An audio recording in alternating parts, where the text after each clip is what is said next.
Hello students, welcome back to my channel. This side Siddhi and आज की class में हम लोग डिस्कस करने वाले हैं जितने भी आप लोगों के इम्पोर्टेंट फ्रीडम फाइटर्स थे, चाहे वो मेन हो और वुमेन हो। तो मैं आपके साथ इस वीडियो में 25 जितने भी हमारे मेन थे फ्रीडम फाइटर्स और 25 वुमेन्स जो फ्रीडम फाइटर्स थी हमारे भारत की, इंडियन की, मैं आपके साथ उन सब के बारे में डिस्कस करने वाली, उनकी जर्नी के बारे में डिस्कस करेंगे, उनकी बायोग्राफी देखेंगे, उनसे रिलेटेड कुछ क्वेश्चंस भी देखेंगे। बहुत ही ये अच्छी सीरीज स्टार्ट करने वाली हूँ मैं आपके लिए, जिसमें मैं आपको हर एक फ्रीडम फाइटर्स के लिए एक सिंगल वीडियो लेकर के आऊँगी। सिंगल पे हम उसकी वीडियो बनाएंगे, उसके बारे में जानेंगे और उसके बेस्ड क्वेश्चन से उसके स्लोगन्स, हर एक चीज़ हम इस वीडियो में, ऐसे हम इस सीरीज में इसको कंटिन्यू करने वाले हैं। ठीक है, तो आज की क्लास में मैं आपको बताने वाली हूँ कि वो कौन कौन से फ्रीडम फाइटर्स मैन और वुमेन थी जिनके बारे में हमें डिस्कस कर रहे हैं। तो चलिए अपने आज की क्लास को स्टार्ट करते हैं। वीडियो पसंद आए तो लाइक शेयर ज़्यादा से ज़्यादा करो, क्योंकि आप लोग जानते हैं अभी तक मेरे चैनल पे नए हो तो चैनल सब्सक्राइब कर लो, क्योंकि इस चैनल पे आपको हिस्ट्री से रिलेटेड बहुत अच्छे वीडियोज़ आगे भी देखने को मिलेंगी। तो इसके लिए पहले से मेरे चैनल पर जुड़ जाओ, क्योंकि मैंने अभी आपको बताया कि हम लोग इस सीरीज़ में सारे फ्रीडम फाइटर्स के सिंगल फ्रीडम फाइटर्स के बारे में पढ़ने वाले हैं। ओके, तो चलिए अपने आज की क्लास को स्टार्ट करते हैं और देखते हैं कि कौन कौन से फ्रीडम फाइटर्स के बारे में हमें जानना है। तो सबसे पहले स्टूडेंट हम जो देखेंगे वो होंगे मैन। तो सबसे पहले हम ये जानेंगे कौन कौन से इंडियन फ्रीडम फाइटर्स थे मैन से रिलेटेड। तो चलिए देखते हैं कि हमें मैन से रिलेटेड किन किन फ्रीडम फाइटर्स के बारे में पढ़ना है, उनके बारे में जानना है। और आप किसी भी एग्जाम की तैयारी कर रहे हो, कॉम्पिटिटिव एग्जाम की, ठीक है, चाहे आप टीचिंग एग्जाम की तैयारी कर रहे हो, एंट्रेंस एग्जाम की तैयारी, किसी भी लेवल की एग्जाम की तैयारी कर रहे हो, तो ये वीडियो आपके लिए हर एग्जाम के लिए हेल्पफुल होगी। ओके, तो चलिए देखते हैं कि मैन इंडियन फ्रीडम फाइटर्स से हमें किन फ्रीडम फाइटर्स के बारे में जानना होगा। सबसे पहले आप लोग यहाँ देख सकते हैं, मैंने यहाँ पे नाम रखे हुए हैं, हमें इन सब के बारे में पढ़ना है। सबसे पहले अगर आप बात देखोगे तो वो है चंद्रशेखर आजाद। तो हमें चंद्रशेखर आजाद के बारे में पढ़ना है। राम प्रसाद बिस्मिल के बारे में हम लोग जानेंगे, इनकी बायोग्राफी, इनका जन्म कब हुआ था, इनकी मृत्यु कब हुई थी, ये सब कुछ हम डिटेल में पढ़ेंगे। देन हम नेक्स्ट बात करेंगे जो फ्रीडम फाइटर है मैन में, वो है सी राजागोपालाचारी। आप लोगों को फ्रीडम फाइटर्स के नेम भी पता होने चाहिए, ठीक है। नेक्स्ट अगर मैं बात करूँ तो वह विनायक दामोदर सावरकर। नेक्स्ट सबसे इम्पोर्टेंट मंगल पांडे, आप लोगों ने सबने सुना होगा इनका नाम, ठीक है। कुंवर सिंह, सुखदेव, नाना साहेब, असफुकुल्ला खान, बाल गंगाधर तिलक और अब्दुल हाफिज मोहम्मद बरकुतुल्ला, ठीक है। तो ये इम्पोर्टेंट मेन फ्रीडम फाइटर्स हैं और हम इनके बारे में, मैं आपके लिए इन सब के लिए सिंगल वीडियो लेकर के आऊँगी, ठीक है, जिसमें मैं आपको एक एक पॉइंट बताऊँगी। जैसे कि हम इसमें जानेंगे कि इनका जन्म कब हुआ था, इनकी मृत्यु कब हुई थी, ठीक है, इन्होंने कौन कौन से बैटल्स लड़े थे, ठीक है, या इन्होंने कौन कौन से मूवमेंट स्टार्ट करे थे, कौन कौन से स्लोगन्स दिए थे।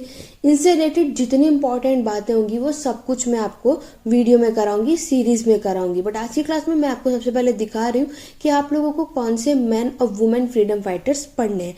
तो यहाँ आपने मैन तक इतना देख लिया, आगे और भी हैं जिनके बारे में हमें जानना है। नेक्स्ट होंगे लाला लाजपत राय, बिपिन चंद्र पाल, तात्या टोपे, ठीक है, दादा भाई नौरोजी, भगत सिंह, लाल बहादुर शास्त्री, जवाहरलाल नेहरू, सरदार वल्लभ भाई पटेल, सुभाष चंद्र बोस, महात्मा गांधी, चित्तरंजन दास और के.एम. मुंशी। तो ये सारे आप लोग देख रहे हो, इन सब मैन इंडियन फ्रीडम फाइटर्स के बारे में हमें पढ़ना है और आगे हम पढ़ेंगे और ये सीरीज कंटिन्यू रहने वाली है। तो ये आपके क्या थे, important man Indian freedom fighter. अब मैं अगर आपको बता दूं, अब हम जानेंगे कि वुमेन इंडियन फ्रीडम फाइटर्स में हमें किन किन वुमेन्स के बारे में पढ़ना है, ठीक है, क्योंकि आप लोग जानते हो अगर आप लोगों ने इतने भी मैन और वुमेन कर लिए तो आपके एग्जाम के लिए सफिशिएंट होगा, ठीक है। अभी मैं आपको वीडियो के एंड तक दिखाऊंगी कि हम लोग एक टॉपिक पे कैसे पढ़ने वाले हैं, हम लोग कैसे डिस्कस करेंगे, और सब कुछ अभी मैं आपको दिखाऊंगी। वीडियो के एंड तक बने रहो, सब कुछ समझ में आएगा आप सबको, ठीक है। तो अब मैं आपके साथ स्टार्ट डिस्कस करूंगी कि वुमेन इंडियन फ्रीडम फाइटर्स के बारे में, कि आपको कौन कौन सी वुमेन इंडियन फ्रीडम फाइटर्स के बारे में पढ़ना होगा, जिसके बारे में हमें जानना होगा। आइए चलिए देखते हैं। तो यहाँ आप देख सकते हैं, यहाँ पे जितने नाम रखे हैं वो होंगे वुमेन्स इंडियन फ्रीडम फाइटर्स। पहला आप सबको पता है रानी झांसी की रानी लक्ष्मीबाई के बारे में हम लोग जानेंगे, एनी बेसेंट के बारे में पढ़ेंगे, मैडम भिकाजी काम, कस्तूरबा गांधी, अरुणा आसफ अली, सरोजनी नायडू, उषा मेहता, बेगम हजरत महल, कमला नेहरू, विजयलक्ष्मी पंडित, झलकारी बाई, सावित्री बाई फुले, अम्मू स्वामीनाथनी और किट्टू रानी चेन्नम्मा। तो हमें ये सारी वुमेन इंडियन फाइटर, ये सारी की सारी हमारी क्या है, हमारी वुमेन इंडियन फ्रीडम फाइटर्स थी, ठीक है, जिनके बारे में हमें जानना है। और भी मैं अगर आपको बता दूं तो और भी अगर नाम देखोगे तो मूलमती, कमला देवी चट्टोपाध्याय, कप्तान लक्ष्मी सहगल, रानी गैडलिए, कनकत्ता बरुआ, सावित्रीबाई फुले, मातंगिनी हाजरा, तारिणी राय श्रीवास्तव, उमाबाई कुंदपुर, बेगम रुकैया, उदय देवी, सुचिता कृपलानी एंड दुर्गाबाई देशमुख। तो दुर्गाबाई देशमुख ये आपकी सारी क्या है, ये सब के सब वुमेन इंडियन फ्रीडम फाइटर्स हैं जिनके बारे में आपको पता होना चाहिए और इन्हीं से बेस्ड आपके एग्जाम में क्वेश्चंस भी पूछे जाते हैं, ठीक है। तो अभी तक हम लोगों ने देख लिया मैन और वुमेन, क्योंकि हमें किस किस वुमेन और मैन के फ्रीडम फाइटर्स के बारे में पढ़ना है और कौन कौन फ्रीडम फाइटर्स थे, ये सारे नाम आप लोगों ने यहाँ पर देख लिए। तो चलिए अब मैं आपको एक डेमो दिखा देती हूँ कि हम आगे इस चैप्टर को कैसे, इस सीरीज को कंटिन्यू रखने वाले हैं। तो आज मैं सबसे पहले आप लोगों को जो हमारी इंडियन फ्रीडम फाइटर्स थी वुमेन की, बेगम हजरत महल, उनके बारे में मैं आपको यहाँ पे दिखाती हूँ। वहां पर हम उनकी बायोग्राफी, उनके फैक्ट्स, उनसे रिलेटेड एक क्वेश्चन भी मैंने रखा है कि आपके एग्जाम में कैसे पूछे जाते हैं। ये अब मैं आपको दिखाती हूँ कि हम लोग इस सीरीज को कैसे कंटिन्यू रखेंगे। तो सबसे पहले आप लोग यहाँ देख सकते हैं Indian freedom fighters Begum Hazrat Mahal के बारे में। आज की वीडियो में मैं आपके साथ इनके बारे में डिस्कस करूंगी कि इनकी क्या क्या पॉइंट्स हमें जानने हैं, क्या क्या बातें हमें पता होनी चाहिए। तो चलिए अपनी कंटिन्यू करते हैं। आई होप आपको ये सब कुछ समझ में आए और आपके लिए वीडियो बहुत हेल्पफुल होगी। तो चलिए स्टार्ट करते हैं। तो आज हम लोग जो हमारी सबसे पहली फ्रीडम फाइटर होगी वो कौन है, बेगम हजरत महल। ओके, तो चलिए देखते हैं।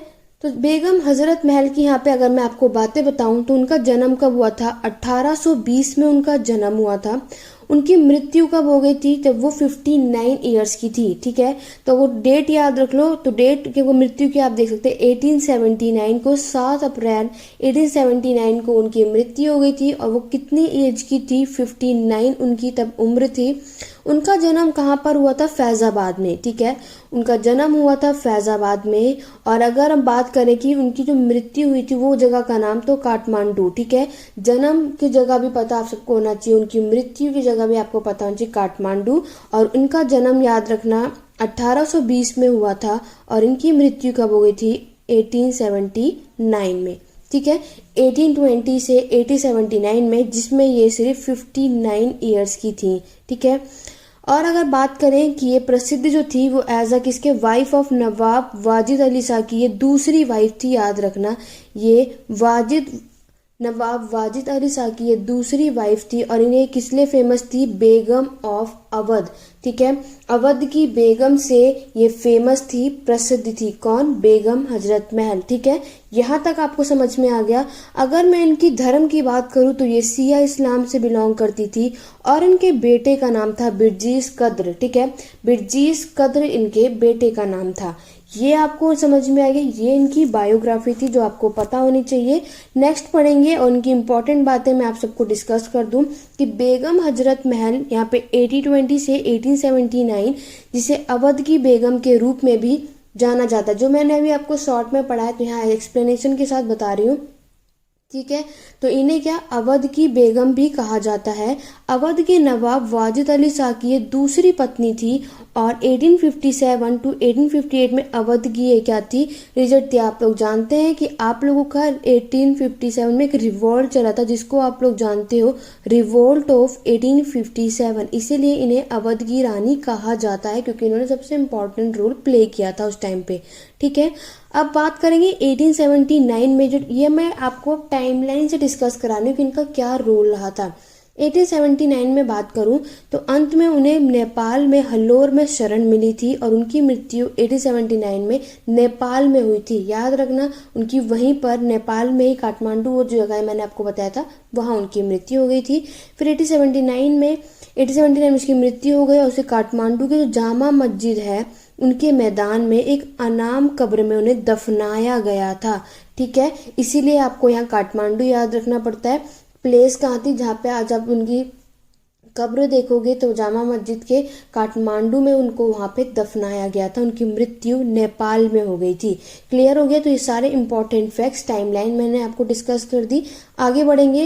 इंग्लिश वाले स्टूडेंट आप लोग यहाँ पे देख सकते हो, वही चीजें मैंने यहाँ दिखा रखी है 1857 में। ठीक है, बेगम हजरत महल, ये उनका टाइम पीरियड है और ये बेगम ऑफ अवध के नाम से भी जानी जाती है। नवाब ऑफ अवध वली अली शान की एक दूसरी बीवी थी और इन्हें एजेंट ऑफ अवध के नाम से भी जाना जाता था। ठीक है, 1879 और 1879 ये दोनों टाइम लाइन सेम है। जब उनकी डेथ हो गई थी, उनकी मृत्यु हो गई थी नेपाल में और काठमांडू के जामा मस्जिद में इन्हें दफनाया गया था। ठीक है, इनकी कब्र हमें देखने को मिलती है। यहाँ तक आप सबको समझ में आ गया?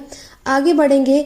अब इनके कुछ इंपॉर्टेंट फैक्ट्स देख लो कि बेगम हजरत महल जिन्हें अवध की बेगम के रूप में भी जाना जाता है, वह अवध के नवाब वजीर की दूसरी पत्नी थी। टाइम पीरियड आपने देख लिया। 1857 के जो भारतीय विद्रोह के दौरान ब्रिटिश ईस्ट इंडिया कंपनी के खिलाफ विद्रोह में उनकी प्रमुख भूमिका के लिए उन्हें जाना जाता है।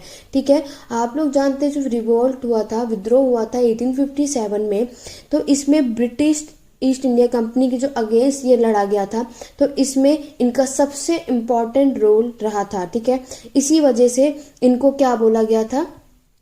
इनको क्या बोला गया था? बेगम ऑफ अवध। ठीक है, याद रखना, ये सारी बातें आपको सब कुछ पता होना चाहिए, इसलिए मैं आपको अच्छे से बता रही हूँ। ये इंपॉर्टेंट फैक्ट समझ में आ गया, तो इसीलिए इनकी बहुत अच्छी भूमिका रही थी। ये बहुत अच्छे से ब्रिटिश जो हमारी ईस्ट इंडिया कंपनी के खिलाफ विद्रोह जो लड़ा गया था, इसमें इन्होंने भारतीय विद्रोह हुआ था 1857 में, इससे रिलेटेड इनकी कहानी हमारी चल रही है। आगे अगर मैं आपको इंपॉर्टेंट फैक्ट्स बता दूं तो आप लोग यहाँ पे देख सकते हो। ठीक है, इंग्लिश वाले स्टूडेंट भी देख लो, यही मैं हिंदी में भी बता देती हूँ, किसी में भी पढ़ लो जिसमें आप कंफर्टेबल हो, बट आपको कहानी समझ में आनी चाहिए। ठीक है, तो यहाँ पर ये क्या कह रहा है कि एक औरत जो होती है, इसमें बोल रहा है कि वो एक महिला होती है, वो एक माँ होती है, एक रानी भी होती है और वो एक सबसे महत्वपूर्ण प्रतिरोध का प्रतीक होती है। बहुत कमजोर आर्थिक पृष्ठभूमि वाले परिवार में उनका जन्म हुआ था और उनका पहला अगर नाम याद रखना तो मोहम्मदी बेगम था। ठीक है, जैसे आप इनका चाइल्डहुड नेम, निक नेम अगर कहोगे तो इनका नाम जो देखोगे मोहम्मदी बेगम इनका नाम था। बहुत कम उम्र में ये शाही हरम से एक परिचारक के रूप में बेची गई थी। ठीक है, इन्हें बेचा गया था, सेल करा गया था। बेगम हजरत महल को शिष्टाचार का उचित परीक्षण मिला था। ठीक है, तो ये याद रखना है, इनको बेच दिया गया था और उन्हें, और इनका चाइल्डहुड नेम जो उनका पहला नाम अगर बेगम हजरत महल का पूछे तो क्या था? मोहम्मदी बेगम। और उन्हें परी खाना में महक परी का नया नाम भी दिया गया था। ठीक है, और बाद में नवाब वाजिद अली शाह के अनुबंध के तहत पत्नियों में से वो एक बन गई थी। मैंने आपको बताया था कि वो दूसरी पत्नी थी नवाब वाजिद अली शाह की। स्वतंत्रता संग्राम में उनका सबसे बड़ा ये योगदान रहा था कि अंग्रेजों के लड़ने के लिए हिंदू और मुसलमानों को एक साथ लाने में इन्हें एकजुट करना था। ठीक है, इन्हें हिंदू और मुस्लिम में जो मतभेद चल रहे थे, वो चाहती थी कि ये इन दोनों हिंदू और मुस्लिम को एक साथ लाया जाए और उन्होंने एक नेता के रूप में अपनी योग्यता को साबित भी किया था। ठीक है, उन्होंने महिलाओं को अपनी घरों से बाहर निकालने और स्वतंत्रता के संघर्ष में शामिल होने के लिए भी प्रोत्साहित करने और प्रेरित करने के लिए भी महत्वपूर्ण भूमिका निभाई। उन्होंने औरतों को बढ़ावा दिया, औरतों से बातें करी, उनको सब बोला कि घर से बाहर निकलो। ठीक है, घर में रहने से कुछ नहीं होगा, आदमियों की तरह बराबर चलो, डट के खड़े होना है। उसका मानना था कि महिलाएं दुनिया में कुछ भी कर सकती हैं, कोई भी लड़ाई लड़ सकती है और विजेता बनकर सामने आ सकती है। ठीक है, अगर ये लाइन पूछ ली जाए कि ये किसने बोला था कि महिलाएं सब कुछ कर सकती हैं, लड़ भी सकती हैं, ठीक है, हर एक चीज का सामना भी कर सकती हैं, या फिर आपसे ये पूछ लिया जाए कि किसने महिलाओं को अपने घर से बाहर निकालने के लिए, स्वतंत्रता बनाने के लिए उनको बोला था, तो वो कौन थी? बेगम हजरत महल, जिसमें हमने यहाँ पे 3 नेम उन लोगों के देख लिए। अगर इंग्लिश वाले स्टूडेंट आप लोग यहाँ पे देखना चाहते हो तो आप लोग भी देख लो। ठीक है, इनका नाम तो मोहम्मद बेगम था और इनको जो महक परी का एक नया नाम दिया गया था, याद रखना। और ये नवाब वाजिद अली की सब ये वहाँ पे जब इनकी बीवी बनी थी, जब ये स्ट्रगल हुए थे ना, तब इनका नाम बेगम हजरत महल हुआ था। ठीक है, तो ये इंपॉर्टेंट फैक्ट्स थे और ये आप दोनों इंपॉर्टेंट पॉइंट है जो इनसे रिलेटेड आपको याद रखने हैं कि ये इनका जो सबसे बिगेस्ट कॉन्ट्रीब्यूट रहा था फ्रीडम स्ट्रगल के लिए। जैसे कि ये आज़ादी के लिए इन्होंने स्ट्रगल करती रही और ये चाहती थी कि हिंदू और मुस्लिम जो है वो साथ में आ जाएं, जो कि लड़ रहे थे। ठीक है, तभी तो हम ब्रिटिशर से लड़ेंगे जब हमारा हिंदू और मुस्लिम एक साथ होगा। ठीक है, तो ये इसीलिए बहुत अच्छी लीडर मानी गई थी उस समय पर।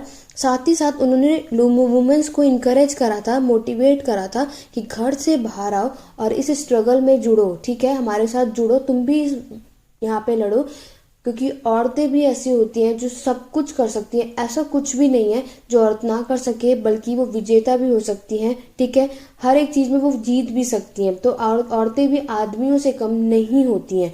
तो ये सारी सोच थी बेगम हजरत महल की। जो इम्पोर्टेंट फैक्ट्स थे, इम्पोर्टेंट पॉइंट्स थे जो आपको पता होना चाहिए। तो ये रोल हमें पूरे हिस्ट्री में, अगर बेगम हजरत महल का आप रोल लिखोगे तो ये इंपॉर्टेंट रोल था बेगम हजरत महल के बारे में, जो आपको याद रखना है। इन्हीं से आपसे क्वेश्चंस पूछे जाएंगे। आई होप आपको ये कॉन्सेप्ट क्लियर हो गया होगा। अब मैं आपको इनसे रिलेटेड एक क्वेश्चन दिखाती हूँ जो एग्जाम में भी पूछा जाता है। What is the name of that famous warrior Begum from the princely state of Awadh who participated in the battle with the British in the revolt of Awadh? क्योंकि बहुत इंपॉर्टेंट क्वेश्चन है, एग्जाम में पूछा जा चुका है, आगे भी पूछा जाएगा। अवध रियासत की उस प्रसिद्ध योद्धा बेगम का क्या नाम है जिन्होंने अवध के विद्रोह में अंग्रेजों के साथ युद्ध में भाग लिया था? ठीक है, कौन थी वो? बेगम हजरत महल, बेगम रजिया सुल्तान, बेगम जहारा या फिर बेगम मेहरुनिसा? तो अभी हमने पढ़ा वो कौन थी, बेगम हजरत महल। ठीक है, तो बेगम हजरत महल थी, मैंने आपको बताया। जो रिवोल्ट ऑफ 1857 में अवध का जो ये हुआ था बैटल, इसमें विद्रोह जो हुआ था, इसमें सबसे इंपॉर्टेंट रोल जो है जिन्होंने क्या किया था, इन्होंने क्या करा था, अवध की उस प्रसिद्ध योद्धा बेगम के बारे में पूछा था जिन्होंने अवध के विद्रोह में अंग्रेजों के साथ युद्ध में भाग लिया था। ठीक है, तो यहाँ पे आपका राइट आंसर क्या होगा, ऑप्शन नंबर ए। तो अगर आपको कॉन्सेप्ट पता होगा, अच्छे से आपने सब कुछ चीजें पढ़ रखी होंगी, तभी आप इन क्वेश्चंस को इजीली से कर पाएंगे। ओके, तो इसी तरीके से स्टूडेंट हमारी ये सीरीज चलती रहेगी और हम आगे भी इसको ऐसे ही पढ़ते रहेंगे। हर एक सिंगल हम लोग फ्रीडम फाइटर्स के बारे में डिस्कस करेंगे। ठीक है, आई होप आपको आज की क्लास पसंद आई होगी। वीडियो कैसी लगी कमेंट करके जरूर बताइएगा। तो आज की क्लास में बस इतना ही। वीडियो पसंद आए तो लाइक करो, शेयर करो, मेरे चैनल पे नए हो चैनल सब्सक्राइब कर लो और इस सीरीज में जुड़ जाओ, क्योंकि हम ऐसे ही सारे फ्रीडम फाइटर्स के बारे में पढ़ने वाले हैं, डिस्कस करने वाले हैं। बेल आइकन जरूर प्रेस करना ताकि नोटिफिकेशन आपको टाइम टू टाइम मिले। मेरे चैनल पे आपको रात के 10 बजे हमेशा वीडियो देखने को मिलेगी, तो आप हमेशा रेडी रहिए कीजिएगा। ओके, इससे रिलेटेड कोई भी डाउट, कोई भी क्वेरी है तो आप कमेंट करके पूछ सकते हैं। तो टेलीग्राम चैनल का लिंक डिस्क्रिप्शन में है, आप वहां जाकर भी मुझे मैसेज कर सकते हैं, मैं आपके सारे डाउट को क्लियर करूंगी। ठीक है, तो और साथ ही साथ वहाँ पे 2 टेलीग्राम का चैनल लिंक में आपको मिल जाएगा, जहाँ पर हम क्वेश्चंस भी करते हैं। तो उसमें वाले तो आप दोनों में ज्वाइन किया। ठीक है, सिर्फ एक ही में मत किया करो, दोनों में ज्वाइन हो। एक आपकी क्वेरी के लिए जो आपका ग्रुप बनाया गया और दूसरा आप लोगों का क्वेश्चन डिस्कस करने के लिए। ठीक है, जहाँ पे मैं आपकी वीडियो के लिंक सेंड करती हूँ। तो ये सारी चीज़ें इसीलिए। तो चलिए आज की क्लास में बस इतना ही। वीडियो कैसी लगी कमेंट करके ज़रूर बताना, और कितनी हेल्पफुल होगी ये वीडियो, कितना आप लोगों को आज का कॉन्सेप्ट समझ आए कमेंट करके ज़रूर बताना। चलिए आज की क्लास में बस इतना ही। Thank you for watching.